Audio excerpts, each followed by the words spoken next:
नमस्कार.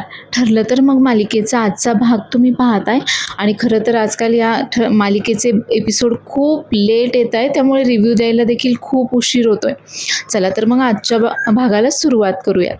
तर आजचा भाग देखील एकदम स्पेशल दाखवला आहे की ज्यामध्ये आता सायली, अर्जुन पुरावे गोळा करत करत आता लोणावळ्यापर्यंत पोहोचलेत. तर आता अर्जुन आणि सायली म्हणजे सगळेच सुभेदार आता इथे कोर्टाच्या बाहेर असतात आणि त्यांना हे मीडियावाले खूप जास्त प्रश्न विचारताना आपण मागच्या भागामध्ये पाहिलं, तर तेच आता इथे कंटिन्यू केलं आहे. तर मग अर्जुन आता त्यांना उत्तर देतो की मला कोर्टाने निर्दोष म्हणून सोडलं आहे बेलवर. यासाठी मी कुठलीही पळवाट वगैरे शोधलेली नाही आहे आणि इतकंच नाही तर मी कोर्टाला या कोण्याच्या गुन्ह्यामध्ये 2 अजून संशयित देखील व्यक्ती समोर आणून दिलेले आहेत. तर सायली देखील त्यांना उलट उत्तर देते की म्हणजे आत्तापर्यंत तरी मी असं पाहिलेलं नाही आहे की एखाद्या अशिलाने फी दिली नाही म्हणून वकिलाने त्याचा खून वगैरे केला आहे म्हणून. आणि ॲडव्होकेट अर्जुन सुभेदार तर खूप नावाजलेले वकील आहेत. त्यांनी अशा अनेक केसेस सॉल्व्ह केल्या आहेत की ज्यामध्ये त्यांनी त्यांच्या गरीब अशिलांकडून 1 रुपया देखील घेतलेला नाही आहे. आणि मला खात्री आहे की पुढची केस देखील ते जिंकतील आणि ते लवकरच निर्दोष सुटतील म्हणून. तर आता सायली आणि अर्जुन खरंच खूप कॉन्फिडंटली त्या मीडियावाल्यांना उत्तरं देत आहेत आणि हे पाहून मात्र आता प्रियाला जाम टेन्शन आलं आहे आणि ती विचार करते की सायली, अर्जुन एवढे कॉन्फिडंट का दिसत आहेत? नाही, त्यांना हा खून मीच केला आहे की हे तर कळालं नसेल ना, किंवा काही पुरावे तर मिळाले नसतील ना. नाही, काहीही झालं तरी मला संतोषसोबत बोलायलाच हवं आहे. आणि ती लगेच आता बाजूला येते आणि आदिराजला मेसेज करते की आपल्या नेहमीच्या कॅफेमध्ये मला आता लगेच भेट म्हणून. तर पुढचा सीन आता इकडे नागराज आणि महिपतचा दाखवलेला आहे. नाही, आता सचिनने त्या दोघांनाही सांगितलेलं असतं की अर्जुन सुभेदार जोपर्यंत जेलमध्ये तो जोपर्यंत स्वतःच्याच केसमध्ये मग्न आहे तोपर्यंत लवकरात लवकर आपल्याला पावलं उचलून इथून बाहेर पडायला हवं आहे म्हणून. त्यामुळे आता नागराज मात्र टेन्शनमध्ये दाखवला आहे आणि तो महिपतला बोलत असतो की अरे तू बाहेर पडणार आहेस पण माझं काय, मी किती दिवस इथे सडणार आहे बरं. नाही, तो वकील तर म्हणाला की तो हा सगळा काही आळ माझ्यावर टाकणार आहे, मीच तुला ब्लॅकमेल केलं, हे मीच मास्टरमाइंड होतो हे सांगणार आहे. अरे मग माझं सुटणं तर अवघड आहे ना. त्यावर महिपत सांगतो की हे बघ, जेव्हा सरळ घास घेता येत नसेल ना तेव्हा हे असं वाकड्या मार्गाने जावंच लागतं. आणि तुला कोणी सांगितलं रे का वकील किंवा कोर्ट तुला सोडणार आहे? सारखं कोर्ट कोर्ट करतोय म्हणून. मी एकदा बाहेर इथून पडू दे, सगळ्या मुसक्या कशा आवळतो की नाही बघ, आणि मी देखील तुला इथून बाहेर काढणार आहे. तुला जर मला बाहेर काढता आलं नाही ना तर पळून जायचं. त्यावर आता नागराज बोलतो की पळून जाणं काय एवढं सोपं आहे का? त्यावर आता हा महिपत त्याला बोलतो की या महिपत शिखरेसाठी ना सगळं काही सोपं आहे, मी तुला इथून बाहेर काढतो की नाही पहा. तर प्रिया आता इकडे या आदिराजला भेटायला आली आहे आणि नेहमीप्रमाणे आता आदिराज आणि सायलीचं ठरल्याप्रमाणे आदिराज तिला बोलतो की आज असं अचानक का बरं मला भेटायला बोलावलंस? त्यावर आता प्रिया देखील बोलते की मला ना असं तुझ्यासोबतच राहावंसं वाटतं. असं आपण 1-2 तास भेटतो पण मला असं पूर्ण वेळ 24 तास तुझ्यासोबतच राहायचं वगैरे. आता आदिराज देखील तिला सायलीचा जो काही प्लॅन असतो त्याप्रमाणे बोलतो की ठीक आहे, मग असं करू, आपण 3-4 दिवसासाठी माझ्या घरी येतेस का तू? आपण तिकडेच मस्त टाईम स्पेंड करू, मस्त मूवीला जाऊयात, डिनरला जाऊयात वगैरे. हा आता मस्त त्याचं प्लॅनिंग सांगत असतो. तर आता प्रियाच्याही मनासारखं झालं आहे, कारण तिला देखील आता याला घेऊन लोणावळ्याला जायचं असतं आणि ही त्याला बोलते की 3-4 दिवस नाही, तुझ्या घरी नको रे. नाही म्हणजे माझ्या नवऱ्याने पाहिलं किंवा दुसरं कोणी ओळखीच्या माणसाने पाहिलं आणि माझ्या नवऱ्याला जाऊन सांगितलं तर? त्यापेक्षा आपण कुठेतरी पनवेलच्या बाहेर जाऊयात ना. आता आदिराज लगेच बोलतो की ठीक आहे, मग आपण गोव्याला जाऊयात, मी लगेच तिकीट बुक करतो. आता तो फोन हातात घेतो तर प्रिया त्याच्या हातातनं फोन हिसकावून घेते आणि त्याला बोलते की गोवा? अरे नको रे, एवढ्या लांब नाही जायला जमणार आपल्याला, इथेच कुठेतरी जवळपास जाऊयात, आपण लोणावळ्याला जाऊयात का?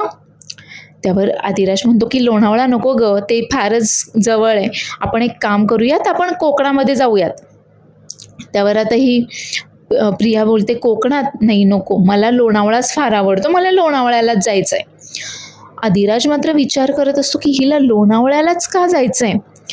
त्यावर आदिराज बोलतो की का, असं काय आवडतं तुला लोणावळ्यामध्ये बरं. त्यावर प्रिया सांगते की तिथला निसर्ग किती छान आहे, तिथली शांतता. त्यावर आता आदिराज बोलतो का अगं मग त्यापेक्षा तर ते कोकणातही आहे ना, आणि कोकणात जास्त छान निसर्ग आहे, आपण कोकणात जाऊयात ना मग. त्यावर प्रिया लगेच बोलते की चिक्की चिक्की फक्त लोणावळ्यातच भेटते ना, कोकणात नाही भेटत. आणि मी किती दिवस झाले बरं, मला ती चिक्की ना खूप आवडते, खूप दिवस झाले मी ती चिक्की खाल्ली नाही आहे, आपण लोणावळ्यालाच जाऊयात. तर आता ही प्रिया मात्र आदिराजकडे लोणावळ्याला जायचाच हट्ट धरून बसली आहे. आणि त्यामुळे आदिराजही आता तिला हो बोलतो, पण खरं तर हा विचार करत असतो की प्रियाला फक्त लोणावळ्यालाच का जायचं आहे. नाही म्हणजे हिला तिथेही कोणाला भेटायला वगैरे जायचं आहे, हिचं तिथेही काहीतरी काम असणार आहे का. त्यावर आदिराज तिला बोलतो की ठीक आहे चालेल. आता प्रिया मात्र बोलते की ठीक आहे मग आपण आत्ताच निघूयात आणि उद्या दुपारी 3-4 वाजेपर्यंत आपण रिटर्न येऊयात. आता मात्र आदिराज खरंच शॉक होतो की ही तर फिरायला जायचं बोलते आणि आत्ताच्या आत्ता देखील यायला तयार झाली आहे, एवढं काय अर्जंट काम असणार आहे बरं हिचं. त्यावर आदिराज बोलतो की ठीक आहे, आपण एक काम करूयात, जाता जाताच रस्त्याने शॉपिंग वगैरे करूयात आपलं उद्याचं. मलाही थोडेसे ऑफिसचे 3-4 कॉल्स आहेत, मी तेवढे संपवतो आणि मग आपण निघूयात. तर प्रियाही बोलते की हो हो, मलाही घरी सांगायला हवं ना, मीही घरी सांगते मग जाऊयात आपण. आणि ती लगेच आता तिचा फोन घेऊन बाजूला येते आणि आता अश्विनला फोन करते. आणि ती अश्विनला सांगते की एक क्लायंट आहेत आणि त्यांनी माझे गाऊनचे डिझाईन्स सिलेक्ट केले आहेत आणि आम्हाला त्यांना प्रेझेंटेशन द्यायला बँगलोरला जायचं आहे. त्यावर आता हा अश्विन विचारतो की बँगलोरला, अगं पण कधी आहे तुझं ते प्रेझेंटेशन. त्यावर प्रिया सांगते की नाही आजच आहे ते प्रेझेंटेशन, आणि माहिती आहे का आमच्या मॅडमने तर तिकीट वगैरे पण बुक केलेत आणि त्या तर म्हणतायत की आत्ताच निघायचं आहे म्हणून बँगलोरला जाण्यासाठी. त्यावर आता अश्विन बोलतो की असं अचानक प्रेझेंटेशन, नाही म्हणजे हे सगळं मॅनेज होतं का. नाही की असं प्रेझेंटेशन वगैरे असल्यावर तर आधीच इन्फॉर्म करतात ना. त्यावर आता प्रिया बोलते की अरे तुला माहिती आहे ना आमचा जॉब कसा आहे, आम्हाला ना सगळं काही क्लायंटच्या तालावरच नाचावं लागतं, सगळं काही क्लायंटनेच डिसाईड केलं आहे बघ. आणि अरे ही खूप मोठी ऑपॉर्च्युनिटी आहे कंपनीसाठी देखील. ही जर डील झाली ना, ही ऑर्डर जर आम्हाला मिळाली ना, तर तुला माहिती आहे का या सगळ्याचं क्रेडिट कोणाला जाणार आहे ते. त्यावर अश्विनसुद्धा खुश होऊन बोलतो हो मग हे सगळं क्रेडिट जाणार आहे तन्वी अश्विन सुभेदारला. आणि तिला बोलतो की ठीक आहे तू काही काळजी करू नकोस, जा तू. त्यावर आता प्रिया खरं तर नाटक करत त्याला विचारत असते जाऊ ना मी. त्यावर अश्विन तिला बोलतो का अगं परवानगी काय घेतेस. त्यावर प्रिया आता त्याला नाटक करत बोलते की अरे पण तू घरच्यांना सांगशील ना, घरचे चिडणार वगैरे नाही ना. तर अश्विन देखील तिला सांगतो की नाही नाही घरचे कोणी चिडणार नाही आहे, मी अगदी व्यवस्थित सांगतो त्यांना, तू जा म्हणून. तर आदिराज देखील लगेच आता सायलीला फोन करतो आणि सायलीला सांगतो की आपल्या प्लॅनप्रमाणे मी आता प्रियाला 3-4 दिवस माझ्या घरी राहायला ये म्हणून बोललो, तर ती मला बोलते की आपण लोणावळ्याला जाऊयात आणि आत्ताच जाण्याचा हट्ट करते. नाही मला तर यामध्ये काहीतरी गडबड वाटते आहे, हिचं नक्कीच लोणावळ्याला काहीतरी काम असणार आहे, त्याशिवाय ही एवढी अर्जंटली लोणावळ्याला यायला तयार होणार नाही. त्यावर सायली देखील बोलते की हो, नाही म्हणजे प्रिया कधीही कुठलं काम तिचा काही स्वार्थ असल्याशिवाय करत नाही, नक्कीच तिचा यामध्ये काहीतरी स्वार्थ असणार आहे. बरं ठीक आहे, तुम्ही जा तिच्यासोबत लोणावळ्याला, पण तिच्यावर लक्ष ठेवा. आणि आता हा आदिराज खरं तर सायलीसोबत बोलतच असतो. आता तेवढ्यातच प्रियाचं फोनवर बोलणं संपतं आणि ती लगेच आदिराजकडे येते आणि त्याला बोलते निघूयात का आपण. तर आता आदिराजला तिला समजू नये की आदिराज आता सायलीसोबत बोलतोय, म्हणून आदिराज देखील तिला फोनवर बोलतो की ठीक आहे माझ्या उद्याच्या ज्या मीटिंग्स आहेत त्या कॅन्सल करा आणि आपण त्या सगळ्या काही परवा घेऊयात, आणि फोन ठेवून देतो. आता सायलीच्याही लक्षात येतं की कदाचित आता तिथे प्रिया आली असणार आहे, म्हणूनच आदिराज भाऊजींनी असा विषय बदलला आणि ते वेगळं काहीतरी बोलले. पण तीही विचारात पडते की प्रियाला लोणावळ्याला का जायचं एवढ्या तातडीने. तर आता सगळे सुभेदार मस्त आता अर्जुनला घेऊन घरी आलेले दाखवलेत. आणि सुमन मस्तपैकी आता अर्जुनची दृष्ट काढते आणि अर्जुनला बोलते की तुझे यश वगैरे असंच वृद्धी होत राहो, तुला कुणाचीही नजर न लागो. त्यावर विमलताई देखील बोलतात की मला तर खूप आनंद झाला जेव्हा अश्विन दादांनी सांगितलं तुम्ही घरी येताय म्हणून. आता प्रताप देखील बोलतो की हो ना, मी देखील माझ्या सगळ्या काही मीटिंग्स पटकन आवरल्या आणि लगेच घरी यायला निघालो. तर आता अस्मिता देखील त्याला अभिनंदन करते आणि त्याच्या जवळ जाऊन बोलते की जेलमध्ये खूप हाल झाले ना रे तुझे. त्यावर आता त्याला मिठीच मारते आणि बोलते की मला माहीत होतं की तू लवकरात लवकर घरी येणार आहेस म्हणून. त्यावर अर्जुन बोलतो की अगं मी आता फक्त बेलवर सुटून घरी आलो आहे, निर्दोष नाही सुटलो आहे अजून. त्यावर अस्मिता बोलते की मला माहीत आहे तू निर्दोष सुटून देखील लवकर येणार आहेस, तू घरी आला आहेस ना हेच खूप झालं आहे आमच्यासाठी. आणि त्याला बोलत असते की खूप हाल झाले असतील ना तुझे जेलमध्ये. त्यावर अर्जुन आता तिची मस्करी करत बोलतो की हाल अजिबात नाही, तू नव्हतीस ना तिथे, खूप शांतता मिळाली बघ मला. तेवढ्यात अश्विन देखील बोलतो की अस्मिताईने तर मला ताकीदच दिली होती की सगळ्यात आधी मला फोन करून सांगायचं कोर्टामध्ये काय निकाल लागलाय तो, आणि म्हणूनच मी गाडीमध्ये बसल्या बसल्या सगळ्यात आधी अस्मिताईला फोन केला आणि मग डॅडला कळवलं हे सगळं काही. तर आता अर्जुन बोलतो की हे सगळं काही सायली, चैतन्य आणि इन्स्पेक्टर सावंतांमुळे शक्य झालं. त्यांनी जी काही मदत केली आहे ना यामध्ये, त्यामुळे सगळं काही हे शक्य झालं आहे. त्यावर आता चैतन्याचा चेहरा खरं तर पडतो आणि चैतन्य बोलतो की मला खरंच कळत नाही रे, मी त्या पॉईंटला असा ब्लँक कसा काय होऊन गेलो.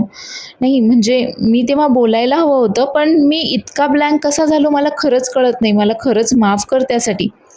त्यावर अर्जुनही बोलतो की अरे तू एक जबाबदार वकील आहेस, तुझं असं कसं झालं बरं. त्यावर सायली देखील बोलते हो ना चैतन्य भाऊजी, नाही म्हणजे तुम्ही अचानक असे गप्प कसे झालात. त्यावर आता चैतन्य सांगतो की ते म्हणतात ना डॉक्टरने जवळच्या पेशंटचं, जवळच्या नातेवाईकाचं ऑपरेशन करू नये, तसंच आहे हे, वकिलाने देखील जवळच्या माणसाची केस लढू नये, नाहीतर हे असं होतंय. त्यावर सायली बोलते की हो, पण ही फक्त अर्धी लढाई जिंकलोय आपण, आपल्याला पुढची लढाई अजून जिंकायची आहे. आता अर्जुन बोलतो की हो, पण त्याआधी ना मला घरचं जेवण हवं आहे आणि तुझ्या हातची कॉफी हवी आहे, खूप जास्त मिस केलं आहे मी हे दोन्ही पण.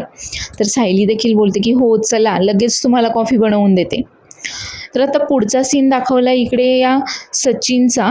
आता खरं तर महिपतला आणि नागराजला सोडवण्यासाठी सचिनने अजून देखील त्या वकिलाच्या मुलीला डांबून ठेवलंय आणि आता त्या वकिलाला तिथे त्याच्या मुलीला पाहण्यासाठी त्यांचा तो गुंड घेऊन आलाय. आता त्या मुलीला असं बांधून ठेवलेलं असतं, तिच्या तोंडाला पट्टी बांधली आहे. हे सगळं काही पाहून तो वकील देखील आता खूप रडतोय आणि बोलतो की अरे कसे माणसं आहात तुम्ही, कमीत कमी तिच्या तोंडाची पट्टी तरी काढा. त्यावर ती मुलगी सुद्धा सांगते की बाबा मला खूप भीती वाटतेय हो इथे, मला तापसुद्धा आलाय, मला डॉक्टरकडे जायचं आहे. त्यावर आता तो वकील खरं तर सचिनला विनवण्या करत असतो की अहो तुम्ही का तिला बांधून ठेवलं आहे, तिला सोडा, तिला डॉक्टरकडे न्यायची गरज आहे, तिला ट्रीटमेंट हवी आहे, तिला ताप आला आहे. पण सचिन मात्र इतका निष्ठूर दाखवला इथे, तो उलट आता याला विचारतो की तिला सोडवणं तुझ्याच हातामध्ये नाही, केस कुठपर्यंत आली ते सांग. त्यावर हा वकील आता सांगतो की केसचे सगळे पुरावे वगैरे, सगळे साक्षीदार वगैरे सगळं काही मी मॅनेज केलं आहे, पण अडचण मात्र एकच आहे की तो वकील आणि तो जज काही पैसे घ्यायला तयार नाही आहे. आणि खरं तर हे सचिनचं एवढं निष्ठूर रूप पाहून ना साक्षी देखील खूप जास्त अशी म्हणजे गोंधळलेली वाटतीये, कारण तिला कळतच नाही आहे की सचिन हे असं काही देखील वागू शकतोय म्हणून. सचिनचं हे नवीनच रूप तिच्या समोर आता रोज येत राहते. तर हा वकील मात्र विनवण्या करत असतो की माझ्या मुलीला सोडा, तिला ट्रीटमेंटची गरज आहे. पण सचिन त्याला बोलतो की ठीक आहे तू जा आता, तिला ट्रीटमेंट देऊ आम्ही, तू काही तिची काळजी करू नकोस. तर परत एकदा इकडे आता सुभेदारांच्या घरचा सीन दाखवलाय. सगळेजण मस्तपैकी डायनिंग टेबलवर बसलेले असतात. आता तेवढ्यातच कल्पना येते असं मस्तपैकी त्याच्यासाठी नाश्ता वगैरे आणते अर्जुनसाठी आणि ती स्वतःच्या हाताने आता अर्जुनला खाऊ घालते. आणि तिने खाऊ घातल्यानंतर प्रतिमा देखील स्वतःच्या हाताने खाऊ घालते आणि बोलते की हा घास सिनियरकडनं आणि तुझ्या प्रतिमा आत्याकडनं, मी यांना सांगितलं तर यांना तुझा खरंच खूप अभिमान वाटत होता वगैरे. त्यावर अर्जुन देखील बोलतो की अगं हे सगळं काही मी सिनियरकडूनच तर शिकलो आहे. त्यावर कल्पना बोलते की मला आता देवी आईचे आभार मानायला जायचे. आणि तेवढ्यातच सायली आता अर्जुनसाठी तिने बनवलेली कॉफी घेऊन येते. आता अर्जुन एक घोट कॉफीचा पितो आणि आता खूप तारीफ करत असतो, खरं तर काय मस्त झाली आहे कॉफी, मी हे सगळं काही तिथे मिस करत होतो म्हणून. तर आता सायली मात्र विचार करत असते की अर्धी लढाई तर झाली, पण आता उद्याच्या हिअरिंगचं देखील पुरावे वगैरे गोळा करायला हवेत, तयारी करायला हवी आहे. तर इकडे पोलीस स्टेशनमध्ये आता जज साहेबांनी दिलेल्या ऑर्डरप्रमाणे आता जयेशकडनं त्याच्यावर हल्ला करणाऱ्या माणसाचं स्केच बनवून घेतलं जात असतं. इथे जयेश वर्णन करत असतो आणि एक स्केच आर्टिस्ट आता त्याप्रमाणे स्केच तयार करतोय. तर या शांताच्या घरामधनं जे काही जप्त केलेली भांडी वगैरे असतात ते सगळं काही सावंत पाहत असतात आणि ते विचार करत असतात की या भांड्यांवरनं तरी काही धागेदोरे लागत नाही आहेत. आणि तेवढ्यातच त्यांना फोन येतो त्यांच्या सिनियरचा आणि ते सावंतांना सांगतात की एक संशयित चोर लोणावळ्यावरून पळून पनवेलमध्ये आलाय, तुम्हाला त्यांना पकडायचंय, त्या चोराला पकडायच्या मागे लागा म्हणून.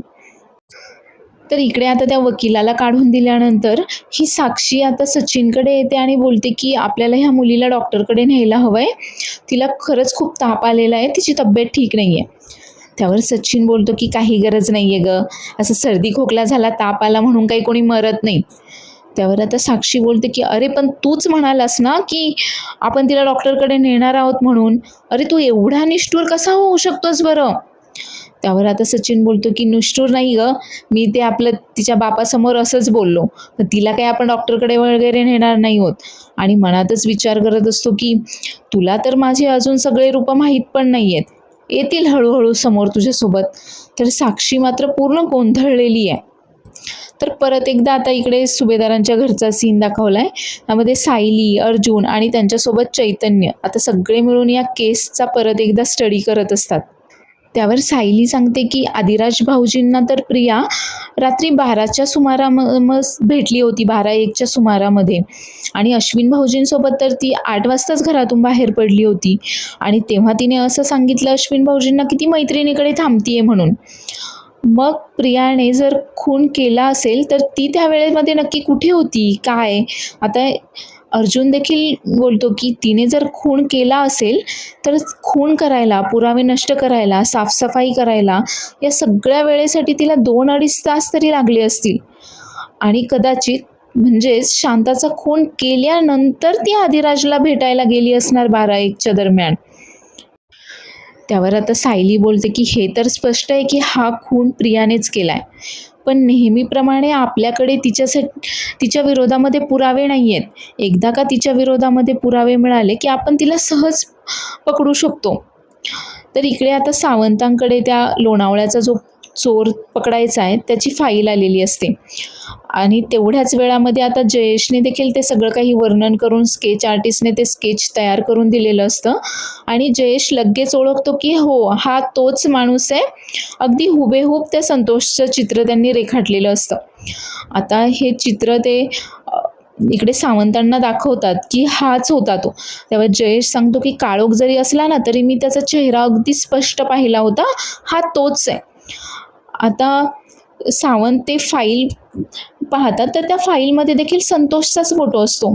आता तो संतोषचा फोटो जयेशला दाखवून ते एकदा कन्फर्मेशन करून घेतात आणि लगेच लोणावळ्याच्या पोलिसांना फोन करून आता ते सांगतात की ते लोणावळ्याला येत आहेत त्याला पकडायला म्हणून.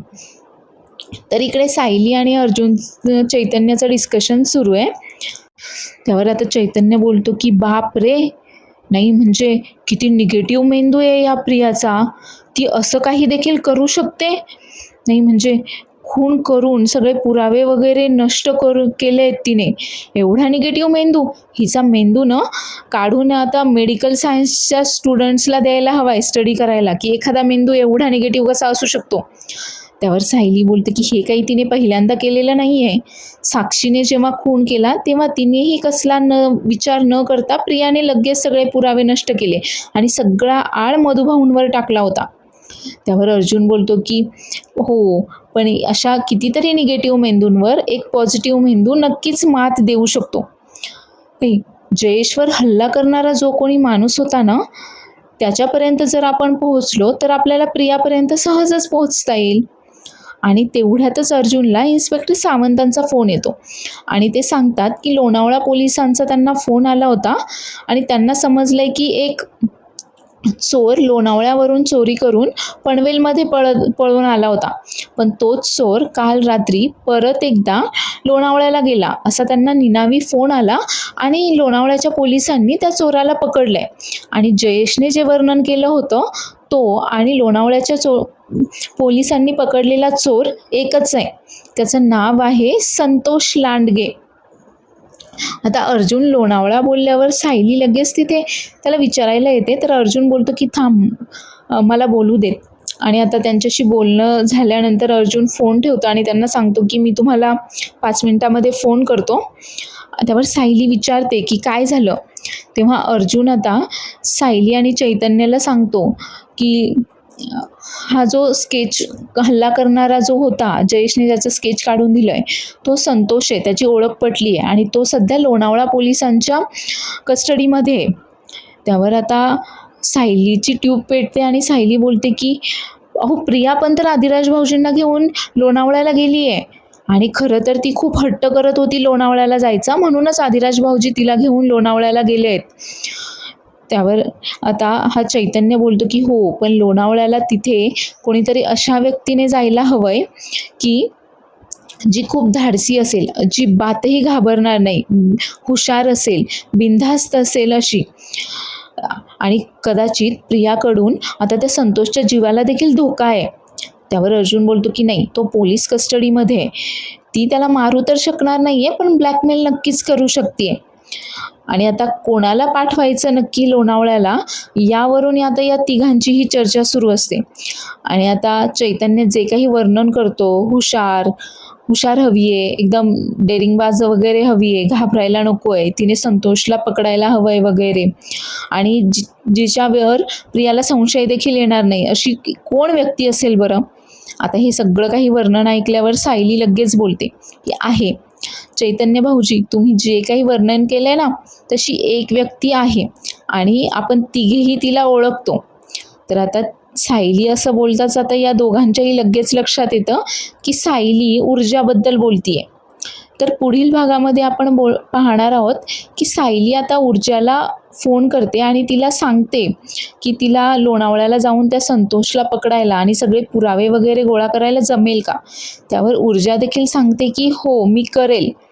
त्यावर अर्जुन तिला सांगतो की पण उद्या 4 वाजता माझं कोर्टामध्ये हिअरिंग आहे, त्याआधी तुला संतोषला घेऊन सगळे पुरावे घेऊन इथे यावं लागेल. त्यावर ऊर्जा देखील सांगते की हो, तुम्ही काही काळजी करू नका, उद्या 4 वाजायच्या आधी मी त्या संतोषला आणि सगळ्या पुराव्यांसहित तिथे घेऊन येते म्हणून. तर आजचा एपिसोड आवडला असल्यास चॅनेलला लाईक, शेअर आणि सबस्क्राईब करायला विसरू नका. धन्यवाद.